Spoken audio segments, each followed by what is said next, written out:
खैरपुर लॻ ॻोठ सिंघार फाउंडेशन पारां यूरोपीय union international trade centre Pakistan poverty alleviation fund जे माली मदद सां हलंदड़ project growth for rural advancement and sustainable brokerage तहत स्मॉल मीडियम इंटरप्राइज़र्स मां कामयाब थियल कारोबारियुनि खे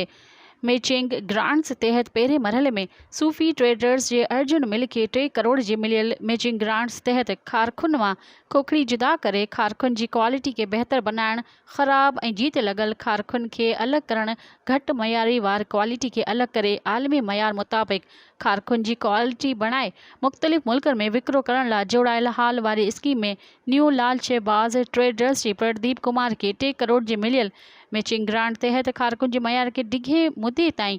महफ़ूज़ करण लाइ जोड़ायल कोल्ड स्टोर जी इफ़्तिताही ऐं 14 कारोबारियुनि खे मैचिंग ग्रांट जा चेक ॾियण वारी पुरवकार तक़रीब सजाद रेस्टोरेंट खैरपुर में थी गुज़री, जंहिंमें महिमान ख़ासि पाकिस्तान पॉवर्टी एलिवेशन फंड जो चीफ एग्जीक्यूटिव ऑफिसर जनाब नादिर गुल बुड़ीच साहिब हुयो, जंहिंमें खैरपुर ज़िले जे मक़ामी इंतिज़ामिया, कॉमर्स, ज़राअत खातो, life stock department, social welfare department ऐं समाजी तंज़ीमुनि जे अॻुवान शिरकत कई। हिन प्रोजेक्ट सां सिंध ऐं बलूचिस्तान जे इक़्तिसादी ऐं मुआइशी तरक़ी थींदी। ड्रॉसिप मंसूबे सां कारोबारी माण्हुनि में ॿेराड़ी जे पुठिते पियल नंढनि कारोबारियुनि खे बाइख़्तियार करण लाइ भरपूर कोशिश करणु आहे।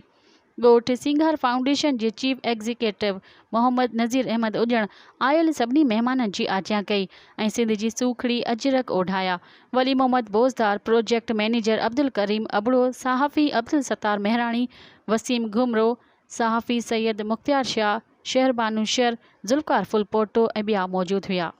मज़ीद ख़बरनि ऐं तफ़सीलात लाइ विज़िट कयो असांजी वेबसाइट www.awamiNewsHD.com ऐं ॾिसंदा रहो अवामी न्यूज़ HD।